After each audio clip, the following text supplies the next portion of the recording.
শ্রী গুরু জয়, শ্রী গুরু জয়, শ্রী গুরু জয়। আমি ইভা চক্রবর্তী আপনাদের কাছে আবার এক গুরু কথা নিয়ে এলাম। গিরিধারী লাল এবং ভগবান দাদুর রাতুল চরণে আপনাদের সর্বাঙ্গীন মঙ্গল কামনা করে আমি আমার গুরু কথা শুরু করছি। এটা বাংলাদেশের কথা। স্থান ফিরোজপুর, দামোদর নদীর তীর, লোকে লোকারণ্য। বহু সহস্র মুসলমান সমবেত হয়েছে তাদের পীর ও জৌনপুরের প্রসিদ্ধ মৌলানা আব্দুর রক সাহেবকে দেখবার জন্যে। তিনি কতিপয় ভাষায় পণ্ডিত এবং একজন উচ্চদরের সাধক। ঠাকুর ও তার নাম ডাক শুনে 2-3 জন ভক্ত সঙ্গে করে তার সাথে আলাপ করার জন্য সেখানে উপস্থিত হন, কিন্তু এত ভিড় ঠেলে তার বজরার কাছে যাওয়া অসম্ভব। মুসলমানরা বলাবলি করছে যে কোনো হিন্দু সাধু বা সন্ন্যাসীর সাথে তিনি দেখা করেন না, কিন্তু বিধির অপূর্ব বিধান। ঠিক সেই সময় ঠাকুরের নিকট দিয়ে মৌলানা সাহেবের একজন মাল্লা শহরের বাজার থেকে কিছু সওদা করে বজরায় ফিরে যাচ্ছিল। ওই কথা তার কর্ণগোচর হওয়াতে সে ঠাকুরকে জানালো যে মৌলানা সাহেবের কাছে প্রত্যেকেই যেতে পারেন। তখন ঠাকুর একটু কাগজে লিখলেন, প্রিয় মৌলানা সাহেব, আপনি কি যোগ না বিয়োগ?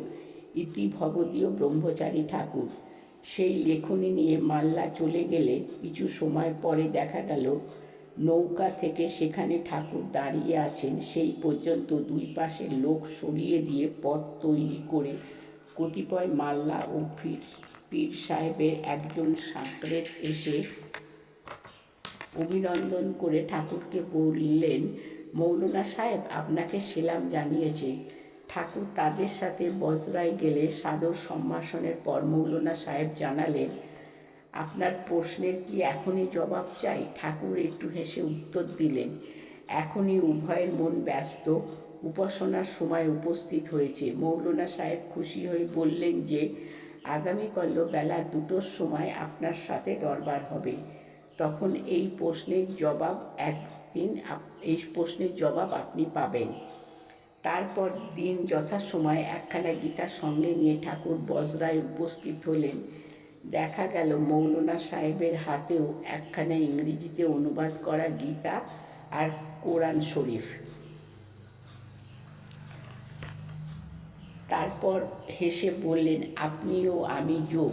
মৌলানা সাহেব বললেন ভগবান দাদুকে, আর আমার চারিপাশে বা আপনার সাথে যারা আছে তারা বিয়োগ। বলা বাহুল্য যে কৌতূহল চরিতার্থ করার জন্যে ফিরোজপুর শহরের কতিপয় বিশিষ্ট শিক্ষিত ও পদস্থ হিন্দু মুসলমান ওই সময় সেখানে উপস্থিত ছিলেন। তারপর ঠাকুর বললেন, আপনার নৌকার খাঁচার ভিতরে দেখলাম কতগুলি মোড়ক, তবে আপনি কি হিংসা করেন? তার উত্তরে মৌলানা সাহেব জানালেন যে তিনি নিরামিষাশী, ভোজী এবং অহিংস। শ্রী গুরু জয়, শ্রী গুরু জয়, শ্রী গুরু জয়।